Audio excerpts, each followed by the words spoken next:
Everybody, how's it going? Jesse Montaño, Meghan Angley. We are up here at Blue Arena up in Loveland. Just finished up with Eagles training camp. Got a ton of great content coming your guys' way over there. But Meghan, there's some Avs news today and some things that we didn't get to on the pod yesterday. We wanted to make sure that we went over. So got a packed show for you guys today. As always, we want to remind you guys about our great friends over at RefiJet. Did you know that you could refinance your auto loan? Well, with RefiJet, you could save around $150 every single month, all with just a soft credit pull and zero hassle. Lower payments, flexible terms, maybe even some cash back in your pocket from your car's equity. RefiJet does the work, you get the savings. Start today at refijet.com, the faster, easier way to refinance.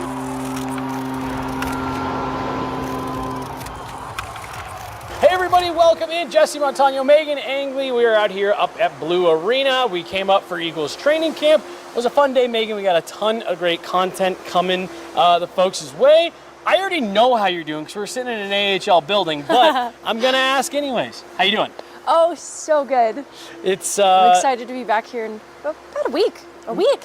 Opening night, Calgary Wranglers, Yep. Eagles next Friday. And if you've listened to the inaugural episode of the official Colorado Eagles podcast, hosted by our very own Meghan Angley, you heard that the Colorado Eagles and Guerilla Sports are giving away tickets in the Crown Lounge suite, which, Meghan, this is the view right here. There'll be couches and drinks and tables and all kinds of stuff set up, but this is what you'll be seeing if you enter in there and are able to win those tickets. So make sure, head on over to Guerilla Sports socials, Colorado Eagles socials. You can find the link, find the form to submit your entry. All you got to do, Meghan, is subscribe to the official Colorado Eagles podcast, which you can find on YouTube or anywhere that you get your podcast.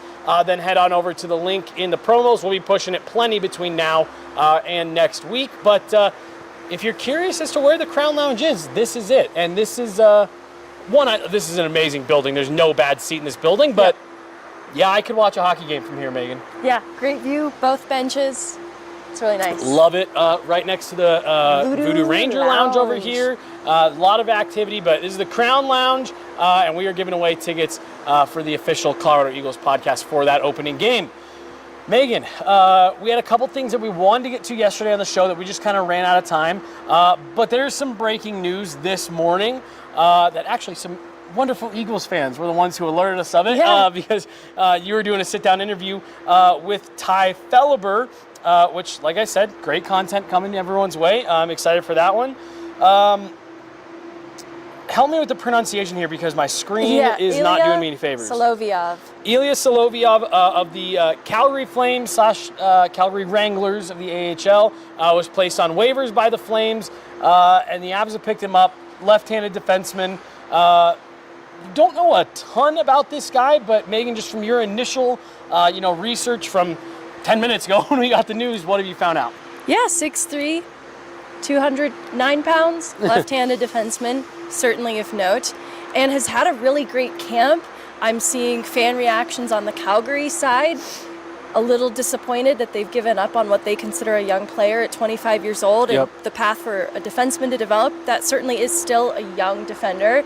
He's going to be entering his fourth season, in the North American professional leagues, having played overseas a little bit prior to this. And his camp, some of the improvements that people observed in his game, like a solid defensive game, good in his end, heavy physical player, but also smart stick plays. And I think looking at the identity that the Wranglers have played with too, just being a competitor against the Eagles often, that certainly tracks with the identity that I know that back end to play with. So I'm not as familiar with him on a very personal level, but he also led, the back end for the Wranglers last year in goals. So he's got a little bit of an offensive instinct, and he's got 15 NHL games to his name spread out over those couple of NHL, AHL seasons now that he's put into his body of work. So he's a really intriguing player, is where I'm going with this. The other thing people noted in the camp that he's had this year is an improvement in his skating. So certainly an important aspect when you have a large defender, their ability to get up the ice, whether you're playing in Loveland or you're playing with the Avs,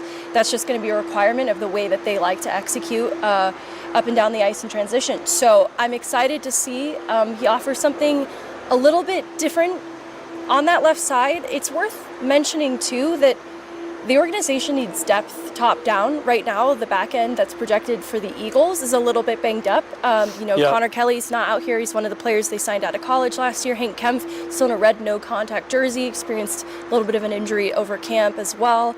And Jacob McDonald, of course, still rehabilitating from his off-season procedure and not expected until mid-season for the Eagles. So when you've got some of those lefties that the Avs have taken interest in on that left-hand side up with them in Jack Ashawn and White who's here right now, that's just going to make a need then for the Eagles to also have left-handed options on the back end. So that's not necessarily putting him in the Eagles camp right away, but it gives the Avs intriguing options then past Malinski, who's still trying to make it work on his left side, and Keaton Middleton, who is a natural lefty. Well, and with the waiver claim, the Avs can't send him down to the Eagles for I believe it's 30 days or 10 games. So Solovyov is going to be with the Avs here for a bit, and is that I'm right? Just saying it to myself. Okay. I have to keep saying it to make sure I get it right. Yep, Solovyov, and of course Mark went out of town, so we don't have Mark to correct us on the pronunciation of this. But like you said, 25 years old, 6'3", about 210 pounds, and one of the things that I was doing is you were kind of talking through some of that. I was on X and just looking through what some of Flames media, Flames fans were saying. Is a lot of what you were just talking about. And again, you're seeing clueless. What is management doing? Bad use of assets. We were willing to waive this guy to protect a player like Jake Bean and stuff like that. So, look, from the very brief little bit of research I was able to just do, this looks to me, Megan, more like Keaton Middleton competition. And definitely an option if you're not feeling great about what you are getting out of Sam Malinski after a handful of games playing on his offside. Now, again, Jared Bednar did tell us it's going to be a pretty long leash for Sam playing on that offside, but I like options. I like competition. Keaton Middleton was saying the other day in the locker room, like, hey, I have to compete for a spot always. And I just think it's good to bring someone else like this in to continue that competition, continue pushing things forward. But like I said, I think the most important thing to note here is there's one of your roster spots. He will be with the NHL roster on opening night on Tuesday, and at least for the next month. So this is a guy who, for lack of a better way to say it, has made the team by being claimed on waivers. So I do. You look at a guy like Keaton Middleton and say maybe that means that he'll be passing through the waiver wire himself here in another week or so. Yeah, it's interesting because I think Keaton Middleton has had a good camp. Yep, I agree. I think that in terms of my expectation, I think there are aspects of some of the defensive reads he was making that appeared sharper than last season. And I think he's continued to keep up with the pace of play. So I really had no criticism of his camp. I just think that there's more of an upside swing in Solovyov. So it's interesting then, I feel for Keaton Middleton, the position that it puts him in, but I also, just knowing what I know about Jared Bednar, imagine that it's intended to get a rise out of Keaton Middleton, encourage his very best, make it more competitive. Malinski. It certainly lights a fire under Malinski, and I think that it definitely adds competition, but it's not as direct, in my opinion. I agree. In that you wouldn't just pass over this highly coveted right-handed defenseman out of Cornell. It's a title on the internet. But you wouldn't just pass over him and what they've invested into him in this organization and what he could be as in terms of filling a role in the future, right? Like we've talked about it, 1 year of Brent Burns. It would be very unwise to just fully punt on the investment you've made into Sam Malinski. So where I'm going with this is still competition for Sam Malinski, but I'm not viewing this as you're on your way out, kid. Right. No. I'm totally with you. And I think the call out, which you and I have been talking about now for a couple of months, of you can only count on 1 year of Brent Burns. He might be done after this year, especially depending on how the season goes for the Avs. And for a guy that you like so much in Sam Malinski, I completely agree with you. I think it'd be silly to be like, oh, well, we got this guy off waivers, so now Sam Malinski's expendable and we can move. It's like, no, I don't see it that way at all. But here is one other guy that could play on that left side on the third pair if you need to. So again, I completely agree. I don't think it's direct competition for Sam Malinski, but hey, there is one more guy now in your Right. rearview mirror if you can't get it quite figured out. Right, in that it's one or the other. I think Yep. there's still a world where Malinski's role exists. It just maybe changes if they do not continue to feel more comfortable with Yep. him on his left side. So this definitely lights, it turns up the pressure in the pressure cooker, not only for Malinski, for Keaton Middleton as well. So I'm curious to see how he responds, because I think that, he's really liked around the room. And I'm excited, though, to see what Solovyov is, too, as a player. Yeah. We are experiencing technical difficulties. Please stand by.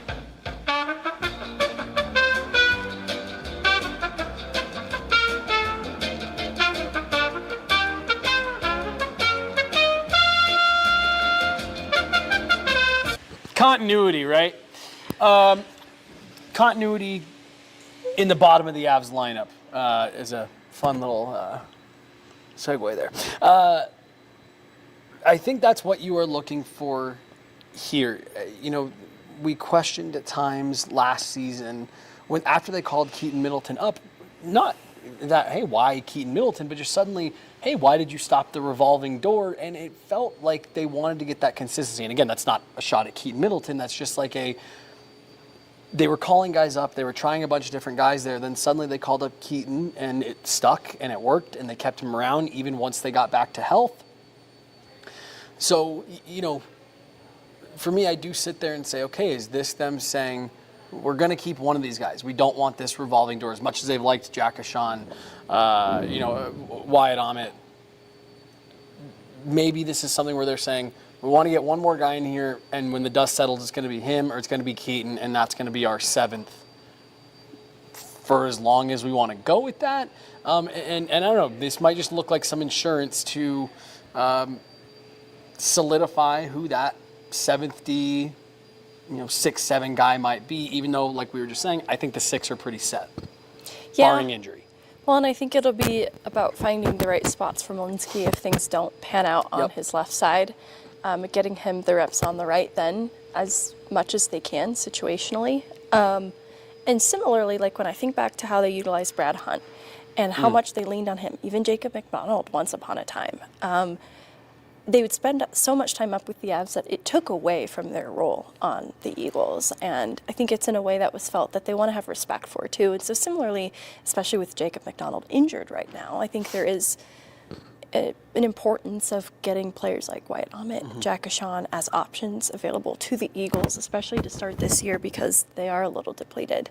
So it does still put a player like Keaton Middleton in an interesting position, but I do think you're right that they want a little bit of consistency as to who that 7th D is. Just looking at Caleb Jones, for example, when he was that guy, really skilled player that was right on the fringe, right? And so it didn't serve him well to not be getting in games. And then when called upon, it was harder for him to kind of get to his game because of the style of hockey that he played. So I think it's important to acknowledge, too, the type of player that they want to keep around as that 7th D, now when looking at what Keaton Middleton is and what Solovyov is. And, I see the sentiment from the Flames side of it that this is a guy that is a 7th D in the NHL right now and could be a 6th D full-time at some point. And so I think that's where the organization, like the Avs, see this upside swing that I talked about earlier in the same exact location. And I think that's the appeal then of having a guy like that can start to build that familiarity around the team now. And I'll be curious to see then what is next, more so for Keaton Middleton than anyone else in this equation. Well, and Megan, and it's not, crazy significant, but again, just as you look at it bumped up next to a guy like Keaton Middleton, this is a player that maybe looks like a little bit more offensive upside just based on what he's been able to do in the American Hockey League the last couple of years while still having some good size.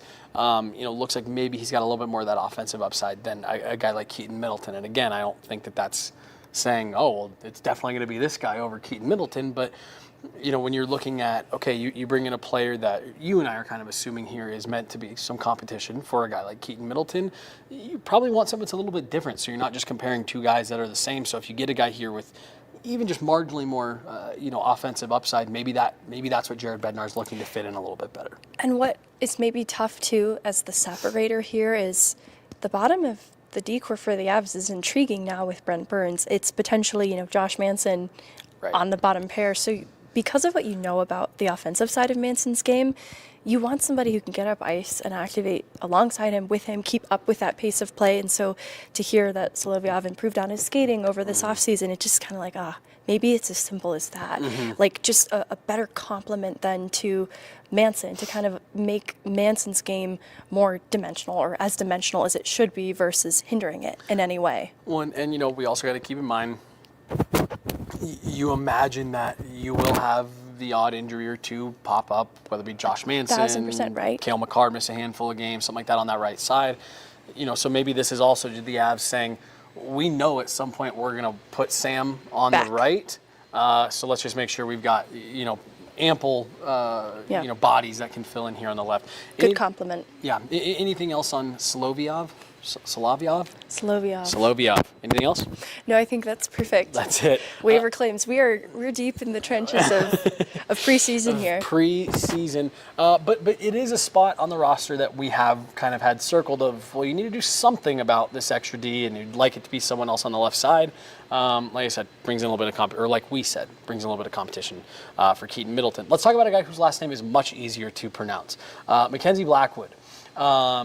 We wanted to address this on yesterday's show, but again, we had kind of gone long already and we ran out of time. Gary Lawless was being lawless on the VGK broadcast. I mean, maybe he didn't even know this was brand new information. Well, I'm mostly just giving him a little bit of a hard time, but because I think you're right. It was the way that they said it. Yes. Made it sound like, he said he's had some surgeries. He's not going to be ready. Wedgewood's the guy. So that was how it was said. So it was like, what? That's not what we've heard. That's not what we were told as recently as yesterday. So I reached out and it was confirmed. And it was even described to me as a procedure. I wasn't told that it was like right. Crazy surgery and that. He had a procedure done in May. BBL. He had a procedure done in May. But so what we've seen him rehabbing is this whole summer, this whole training camp has been coming off of that procedure. And I was told that's the only thing that they could have been talking about. So like you said, I don't actually think Gary Lawless on the VGK broadcast was trying to stir the pot. But he was stunting on us because we didn't know about that surgery. I know. So yeah, it did help get a little bit more out there, but this is not something new that Avs fans need to suddenly be worried about, that Mackenzie Blackwood needed a surgery last week and now that pushes his timeline back. No, Jared Bednar said just a couple days ago they're actually still hopeful that maybe first game back at home. Right, and I found Jared Bednar's most recent answer on this the most affirming thing of everything that you're saying right now, that there's not this new reason to panic, even in light of new information of an old surgery in May. And that is, he's not ruled out for opening night, and they're not concerned if he misses a game or two. So that indicates to me that it might not be opening night, but it's pretty close thereafter. I'm fully going into this expecting that Scott Wedgewood's the guy for probably even the first 3 games, and then I imagine that you'll start seeing Blackwood maybe back up somewhere in there, assuming things continue going. According to the rehab schedule. He should just do a conditioning stint here. He should. I'm just kidding. Up here, yeah. So we just wanted to make sure that we address that. Yes. This is not a new surgery. I shouldn't be laughing so much. I know there's genuine concern online right now. My panic level's very low. Just in everything we've seen with him around the rink. It's not like he's participating in the full extent of practices, but he has been gradually ramping it up and has been around the arena this whole time. Yep, absolutely. Here's one other thing I just want to address really quickly, because it is something else that people are freaking out about on Twitter right now. Oh, Jesse. I already know what this is. And I just have to mention I didn't want to touch it. Last night, the Avs were invited by the guy who signs their paychecks to Thursday Night Football, nationally televised NFL game for the LA Rams at a beautiful stadium in LA, SoFi Stadium, also owned by the guy who signs their paychecks. So the Avs were hosted by KSE, by Stan Kroenke and the LA Rams to be their guests last night at the game. They were out on the field, they had a suite, and the Rams gave them all custom jerseys with their names and numbers on them. And Denver sports fans are beside themselves. And I just want to say, if you were invited by an NFL owner as their personal guest, were given a catered suite, field passes for a nationally televised game in LA at the one of the biggest stadiums in the league, and then when you show up as you're walking onto the field, the owner of that team says, "Hey, my personal guest, I had a custom jersey made for you with your last name, your favorite number. Here you go." Would you really look at him and say, "I don't want to wear this. I'm not a fan of this team"? Or would you say, "Thank you so much, Mr. Kroenke. That is amazing. Thank you. That's so cool"? So I don't have skin in this game the same way as the football fans do. Like, they're upset. Right. And I thought they looked cute in their little jerseys. But I still think it's giving forced. Like, this detour, like, hey, because they're going to Dallas. Like, I get they got this break in time, great opportunity for team building. It's just a little bit forced to make it happen. And then the jerseys maybe are a bit extra, too. Again, thought they looked adorable, but it's just a little too much, maybe. I mean, it's Thursday Night Football. They weren't in control of the schedule. It just happened to work out that way. It's too forced to me. I mean, I can definitely see that. I think there's other team building activities I could have done. I don't know. I think that's a pretty cool Like a Tate McRae team builder. concert. Is she in LA right now? I have no idea. But it kind of just seems like they're buzzing around wherever they wanted to. It was a destination team building event, so they really could have gone anywhere. They could have gone to the Tate McRae concert. For sure. No, I just, I thought it was a cool gesture on behalf of KSE to host the whole team there. And then not to ruffle too many feathers here, but I do have to point out the vast majority of those guys aren't Bronco fans first. They're obviously, Denver people, especially guys like Gabe and Nate. Like, we see them go to those games all the time and support the other teams. But, like, keep in mind, these are guys from all over that with all kinds of different allegiances and stuff. That's where it's giving extra forced. Like, they're kind of held hostage by the situation because you're right. They can't be fans of this. They can't look at their employer like, "Nah, I'm good." They kind of have to, and they have to smile about it. And they did look genuinely happy, so I don't know how to read the whole thing, you guys. But I also do wonder, and like, I know, like, we go in there on like a Sunday practice, and like, they are definitely all tuned into the TV, stuff like that. But I also just don't know, like, how many of those guys are even like big NFL guys, right? So it's just like, cool. This is cool to be here, and I'll throw on a jersey. Like, I don't know. People were like yelling at the Avs social team, like, "Why would you post this? Take this down. What were you thinking? This is such a miss on behalf." It's like, whoa. I don't like that Iker directed it like the players in the jerseys because they're actually the most victimized in all of this. Raise your hand if you've ever felt personally victimized by the Los Angeles Rams. St. Louis. Yeah, the entire city of St. Louis. Great call. I just had to. Mackenzie Blackwood. I knew you couldn't help yourself. He looked like he was having fun last night, and he was. Did you see the video of him posing? There's a dude from the Rams like flexing and posing like his like touchdown celebrations, and Mackenzie Blackwood was doing it back to him. It was really funny. I didn't see that. So that was what. Yeah. Traitors. I'm just kidding. I don't really feel that way. Megan, the big news in the NHL last week was Kirill Kaprizov taking the Minnesota Wild for a ride there. I've never seen an owner of a franchise cost himself $8 million quicker by coming out and saying, we're going to give him whatever he wants. A couple days later, he turns down an 8x17, or excuse me, 8x16, only to, about a week and a half later, end up signing that deal for 8x17, making him the highest paid player in NHL history by a fair margin. Before we get into what we're talking about with this, did you see the press conference with him and Bill Guerin? No. So as they're sitting down, a reporter or someone yells out to Kirill, "Are you excited?" And a couple people kind of chuckle, and he gets a smile on his face. And before he could even open his mouth to say anything, Bill Guerin goes, "He fucking better be." And it's like, Bill Guerin, you're just the worst. Like, you are just the worst. But at the same time, I understand why he was probably frustrated, given that his owner kind of took his negotiating legs out from underneath him in that whole process. I just thought that was a really weird thing to say at the start of our press conference. I think he's trying to be funny. I think he was trying to be funny. It's giving forced. That's going to be the name of this episode. It's giving forced. Kirill Kaprizov, I mean, this is a number, honestly, Megan, even 16, for as great as Kirill Kaprizov is, that number was way too high. 17 is way too high, but I heard the conversation being had before the deal actually got signed of, like, people are going to have to keep in mind here, and I think it's so true. Kirill Kaprizov probably isn't a $17 million player.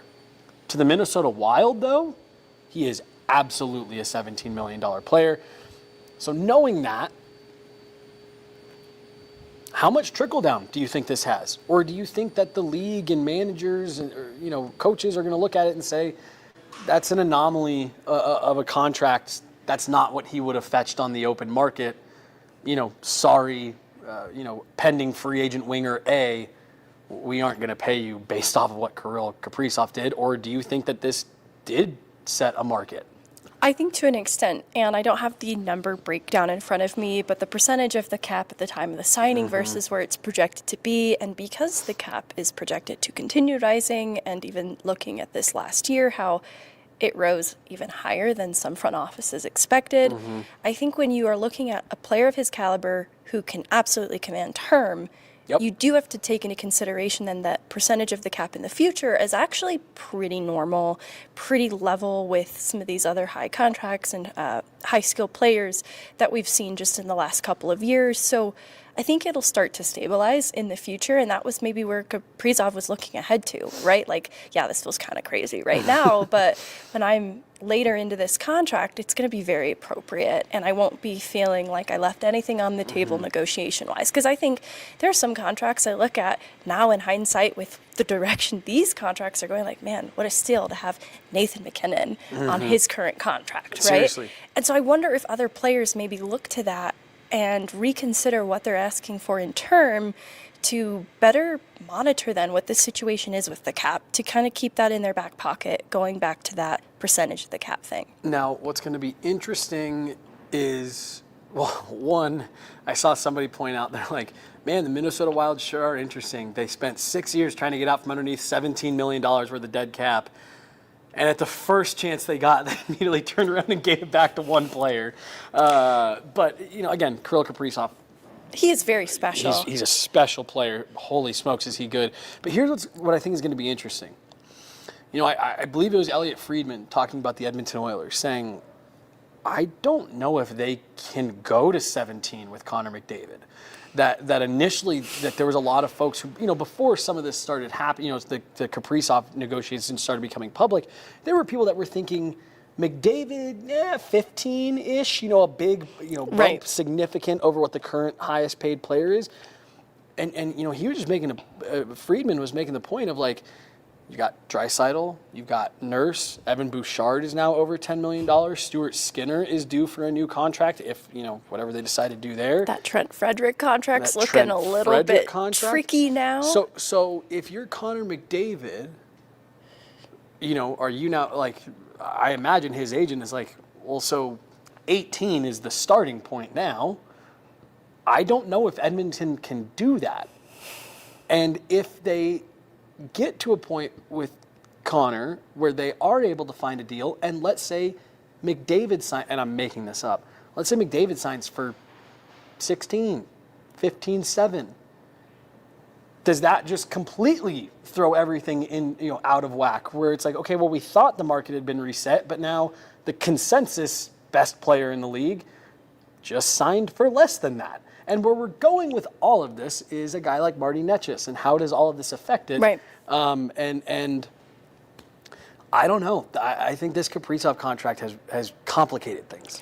I think to an extent, and let me be clear with what I'm saying there. I don't think it's complicated things on the Nečas negotiation, just for the league, for everybody who's up for new contracts. Sorry. This is going to certainly change the waters that players' agents are navigating, because I think what's interesting is the context of the teams. If they're more immediately contending, it's not new that those star players up for new contracts take a little bit less because they understand that they have to build a contending team, and that's going to come at the expense maybe then of other parts of the roster and themselves, then taking just a little bit less to better build out those other parts of the roster.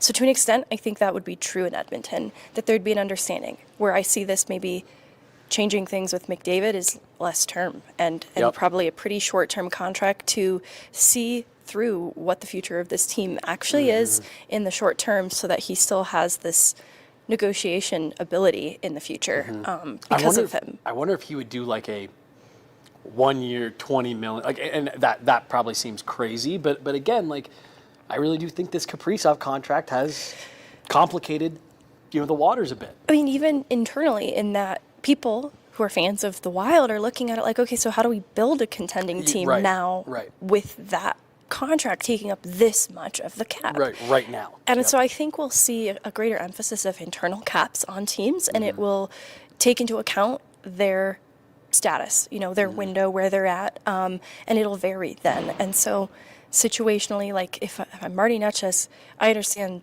that I can command a lot more in free agency, and in order for the Avs to continue to be a contending team, there are just going to be limits. There's a threshold that they can't exceed because they have to build out a winning roster in other areas.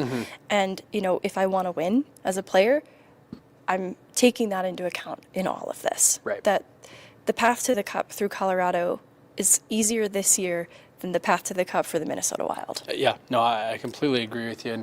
And it's why, Megan, I really don't think... I'd be willing to bet that the Kaprizov contract hasn't even really come up in the negotiations between Marty Nečas and the Avs camp, even with it, being signed, the details that had come out before it was signed. I think, one, what you just said, I think a team like the Avs are probably making that argument to Marty Nečas, like, we're not going to give you $13 million. We're not going to give you $12 million, but we'll give you 10, and we're going to build a contender around you, and you're going to spend the next of that 8-year extension. You're going to spend the first 5 years of it running, making runs to the Western Conference Final, Stanley Cup Final, or at least attempting that every single season. And again, I just, my guess, and now I thought this way too about Mikko and the Draisaitl deal. But my guess is that Kirill Kaprizov signing for $17 million really doesn't have that much weight bearing on the Marty Nečas negotiations. Yeah, I imagine there's a number that's kind of in place, right? Like on the Avs side, on Marty's side, and it probably is just affirming the high number for Nečas' side, and they can kind of use that as leverage to point to that high number, but I doubt it comes in much higher than what it was already at. It's probably just further justification for whatever that high end was. And that's where the Avs maybe have to consider granting some allowances in the negotiation, but it won't be, and it shouldn't be, I should say, anything crazy. And that's where, too, I think that they can lean on, I don't want to say promises, but what they can offer Marty Nečas beyond the contract, and that is in terms of role and what he can be on this team and how they can further elevate his career, right? Because he comes off a career year, split time between Carolina, Colorado, and I think that the bump that can exist for him as a player, playing through Colorado, playing with guys like Nathan MacKinnon in their prime, only sets him up for success. So that just makes further contract negotiations even better. Like, I think that you have to weigh all of that if you're Marty Nečas. So I still feel optimistic about it all. But again, like going back to what he could command in free agency, there is probably a team who is not vying for a Stanley Cup tomorrow that could offer him the moon and a locked-in, guaranteed top-line role. And maybe he's interested in that. But he's not going to be fed pucks by MacKinnon on the power play. So that's got to count for something. And he'll be golfing in May. You know what I mean? Like it's and again, I think that is the other part of the Kaprizov stuff is, honestly, and it's usually backwards from this. If Kirill Kaprizov had gone to the open market, I don't think he would have gotten 17. I think he would have gotten 15.5. And again, had the negotiations with the Wild not become public first, I don't think anyone would have batted an eye at that. I think there probably would have even been some people that were like, holy smokes, Kirill Kaprizov, $15 million? But to the Minnesota Wild, an organization that has never had a player of his caliber, let alone a player that they drafted and developed, Zach Parise was really good for them when he was there. Ryan Suter, when he first got there, was really good for them. They have some young, exciting players. That organization has never had somebody. Marian Gaborik was good, not Kirill Kaprizov. So they paid a premium because it was a player that it was theirs. He was theirs. And they want to build around him, and that's where they've made their lives a little challenging in doing that. But he is a special player that's unique to the DNA of what the Minnesota Wild are and want to be. Mm-hmm. So I definitely get wanting to build around him. I really like him as a player too, as player. We all know. I mean, he was when they were talking about him going to the open market, I was like, man, that's a fun player to get to free agency. But ultimately the point of all this is, I think Kirill Kaprizov is Kirill Kaprizov. He's his own guy, and I just don't think that Marty Nečas and his agent are walking in going, well, Kirill got 17, so Marty's now worth 14. I just don't think it's going to work like that. No, you can so easily point to what McKinnon's making right now, and it's it's just a different situation. Context matters. Yep, context matters, and especially, for a guy in Nečas who, hey, you never hit 100 points. Right. There's differences here. You aren't the driving force on this team, but you are a big part of it. If you want to continue being a part of it, we've definitely got a home for you. Yeah. Megan, anything else? Anything else for today? Those were the kind of few things that we were wanting to go over from yesterday. Oh, no. I've seen some people commenting that, the Broncos should go to Dallas and wear Dallas Stars jerseys. Oh, my gosh. Well, also, are the Rams, Dan, big rivals of the Broncos? No? I don't think so at all. That was just my other thing was it'd be like if the Broncos all went to a Columbus Blue Jackets game but again, also it would be like if the Broncos went to a Walmart and all put on blue vests and just hung out and helped the workers out for a day. That's the equivalency here. I don't know. There's layers to this that I don't understand, and I shouldn't try. That was my biggest thing. I don't think it was that. I just think it was, hey, this is their boss. He owns another team. They look so happy. They look like they're having fun. That's what I'm saying. They look like they were having fun, and I'm sure pro athletes like to connect with other pro athletes, and they can do that. Yeah. Not in custom jerseys, though.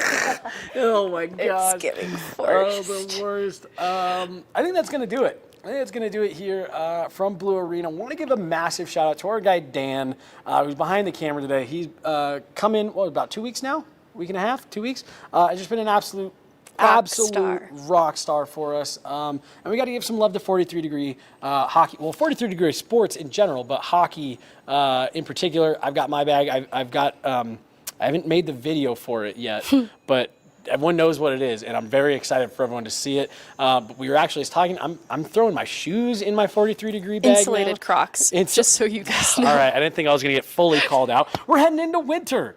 I got my fuzzy Crocs. I need to get. I wore my fuzzy Crocs to hockey by mistake a couple years ago. So we were in the studio yesterday talking about it, and I think I'm gonna do it tonight. Actually, I think I'm gonna the bag, and I made the mistake of wearing my fleece-lined Crocs to hockey 3 years ago, Megan, and they stink like hockey skates, and so I'm really excited to get them into the bag and try them out because I've tried all kinds of stuff, and I have a feeling this is gonna work based on how well I know it works on gear, which I think is much stinkier. Yeah. But 43 Degree Sports, make sure you guys are checking them out. 43degreesports.com.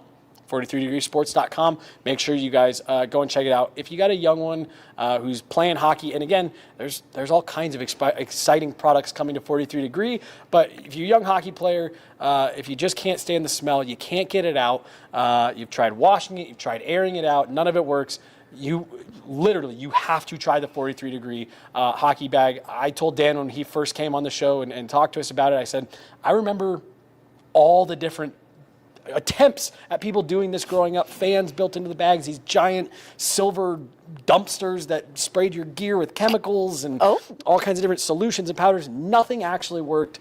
The first time I got to see it, wasn't even my gear.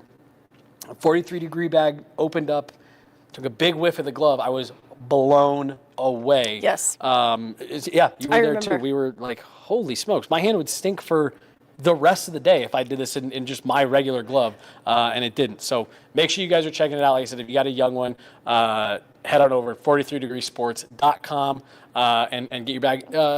Guerilla, promo code Guerilla on 43degreesports.com. Free shipping there on that. That sounds like you should take advantage of that before the holidays roll around. It's October. It is. Can you believe that? It's October. Which it's basically Christmas. It's tomorrow's Christmas Eve, basically. Basically. So get in on that now. Get in on it now. 43degreesports.com, promo code Guerilla. Get yourself free shipping on a bag that is, I'm not being hyperbolic when I say it. Is that hyperbolic? Yeah, that was okay, perfect. All right, perfect. It will change your life if you're a hockey parent. It will change the smell of your car. It will change the smell of your garage, your house, whatever.